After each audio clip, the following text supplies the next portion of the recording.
شہر حیدرآباد میں گاڑی دھونے کے لیے پینے کا پانی استعمال کرنے والے ایک شخص کو 1000 روپے کا جرمانہ۔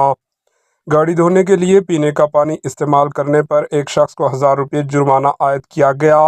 ریاست تلنگانہ کے دارالحکومت شہر حیدرآباد کے Hyderabad metropolitan water supply and sewerage board HMWS&SB نے جوبلی ہلز کے ایک شخص کی گاڑی دھونے کے لیے پینے کا پانی استعمال کرنے پر 1000 روپے کا جرمانہ عائد کیا۔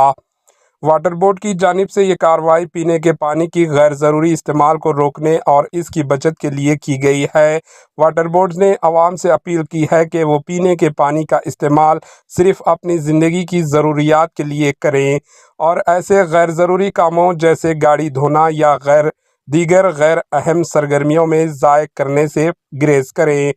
اس کے علاوہ واٹر بورڈ نے خبردار کیا کہ زیر زمین پانی کی سطح میں کمی اور بعض علاقوں میں پانی کی بڑھتی ہوئی مانگ کی پیش نظر اگر کسی شخص نے پینے کے پانی کا غلط استعمال کیا تو اس کے خلاف سخت قانونی کارروائی کی جائے گی۔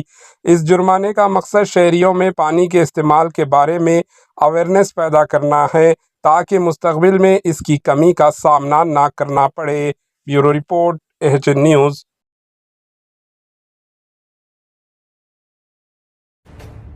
AHN نیوز کے YouTube چینل کو سبسکرائب کریں اور بیل آئیکن کو دبانا نہ بھولیں تاکہ آپ کو ہر نئی آنے والی ویڈیو کا نوٹیفیکیشن بر وقت مل سکے۔